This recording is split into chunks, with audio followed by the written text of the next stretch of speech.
man. Okay. I finally watched the Mario movie. Oh, thank you. me too. So, I thought you were going to say something outrageous. I was like, I've done that. Yeah.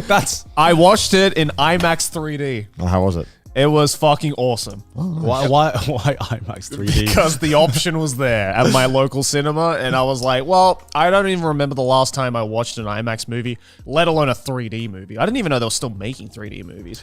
Yeah. What do you mean? Well, because I they're just like, fuck it, no more. No, because like 3D movies were like kind of like a phase. Yeah, well, it was like, definitely a phase. They were a everywhere at one point and a fad, and like 3D TVs and shit like that were like a phase as well. I mean, every movie is basically like shot in 3D now. Yeah. Well, not. Sorry. It is filmed, and they're like, oh, you can. This thing pops out at one point. Yeah, exactly. Yeah, I have watched 2 movies in 3D in the cinema, and both of them start with A. All right. I'm glad we understood that.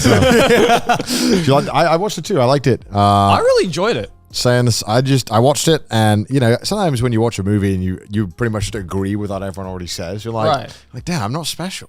Yeah. Okay. So what was the general consensus with that film? Because I didn't look at any reviews or anything. Do people like it? Yeah, people liked it. People liked People it. said that Chris Pratt was fine. Yeah. A lot of the voice Jack Black killed it. Yeah, Jack Black. Holy shit. He did not need to go that hard as Bowser. I'm sorry. You know, some people were just like, I'm just getting my paycheck. And Jack Black's just like, no, I was built for this role, actually. He really Such a was. theater kid. He like over delivers on like everything. But that's why he's so good. It was just like a Tenacious D role at one point, you know, like that scene where Bowser's just playing the piano and Everyone singing the loves that. song. Yeah. Oh my god, where did that come? Do you think that was actually scripted, or did Jack Black just show up in the studio one day and was like, I got a thing. I have a rejected Tenacious D song. I want in this film.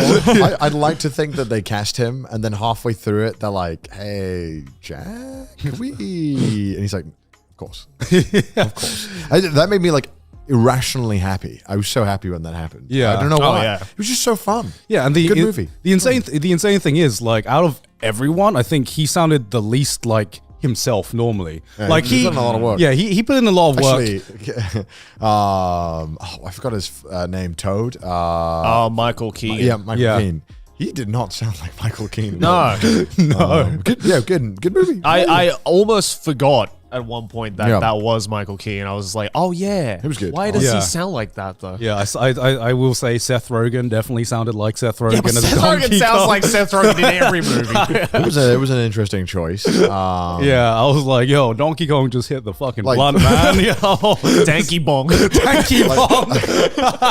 I definitely agree with the take of like, as a movie, it's like fine, like it's okay, but as like a piece of fan service, it's fantastic. Oh, yeah. I think just because Nintendo have just starved the world of anything that's not video games for their like characters. Yeah. Well, everyone wants to forget about the 90s live action film. You know? Yeah, Yeah. like, you know, the closest we got to like decent acting or anything that was good was like the porn Mario movie. Yeah, because like I plumbing he'd done will say like I came into the Mario movie with almost zero expectations, just because I didn't really know what to expect from a Mario movie. Do you know what I mean? Like, how do you make a plot out of Mario? Like, I had no idea where this could go, and I mean, this has been Princess gets kidnapped. Mario goes to save.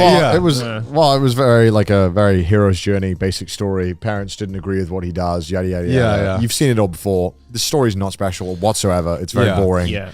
But if you like Mario, it's fun. You get to see all the references. I will say it was just super surreal because I couldn't see a movie like this existing 15 years ago, because the entire thing just felt like a meme. I'm not gonna lie, this felt like a product of the internet, and I can't put my finger on why it felt like that, but it feels like this movie was made for like meme culture and just for kind of like internet and maybe Zoomer culture in general. I don't know. I imagine like probably people working on it probably grew up with that kind of humor and the games and stuff. Definitely the part where I was just like, where the fuck did that come from? Was the suicidal Luma? Do you remember that character? Oh yeah. I was like, where the fuck? Because like, there's no. Because Aki was like, so is there like a character like that in Mario Galaxy? I was like, no. Well, not like that. I mean, I also realized that if you don't like care about Mario that much, the movie's kind of ass. It is. Yeah. It's kind of like, oh, I don't. okay, It's just like another illumination. It was like, animation. it was Yeah. like the 15th reference to the size of Mario's scrotum. Thank you for that. Yeah. I'm gonna continue. Like I don't know. It was fine. I was happy. Yeah, I was happy. I came in. I came in not knowing what to expect, but just knowing I would get a bunch of Mario references and maybe some inside jokes, and that was basically the entire movie. It was the highest budget Newgrounds Flash animation I've ever seen in my life. Because some of those scenes where, they just fucking, I think they start playing Beastie Boys or something at one point, and I'm just like, what is this doing in a Mario movie? Yeah, the Aha Take on Me segment was a little bit weird. Oh yeah. that was kind of unexpected. But yeah, as like a certified Nintendo kid, I think, it was really just like one huge fan service to like the Nintendo fan base. But like, I think they also did it in a really cool way because like there was just so many fucking Easter eggs in that film. Yeah. Especially like musical Easter eggs. Like every time like a new like Mario would get like a new power up or like there'd be like a new stage or whatever, they would like do this really cool thing with, I don't know who did the soundtrack, but whoever it was, they're fucking goated because like they just so seamlessly incorporated little bits and pieces of like musical Easter eggs into it. Like when Mario got like the Tanuki suit, and for a split second you can hear the Mario 3 theme, and I'm like, that's fucking cool. As like a Mario fan. Yeah, I noticed the Luigi Mansions theme coming on when Luigi was like by himself. I was like, oh. And like Rainbow Road as well, when they get to Rainbow Road and the Rainbow Road theme starts playing. I'm just like, that's cool. I was like, oh, neurons activating. Oh, okay. I know this game. It almost didn't feel like an officially licensed thing. It very much felt like if you'd have told me like a fan had made it, I'd be like, yeah, that checks out. Because the whole, like the one part I did find kind of weird was just the whole Mario Kart segment. I was just kind of like, all right, sure, that is a game. It kind of felt like they would. At points, they're like, what else we got? Mario Kart. Everyone loves Mario Kart. It kind of just felt like they just were writing the movie as they went along. So they were like, we need to put a Donkey Kong here. Okay, let's go to Donkey Kong Country. Okay, Mario Kart. Let's do Mario Kart. Rainbow Road. Okay, and then they get eaten by a whale.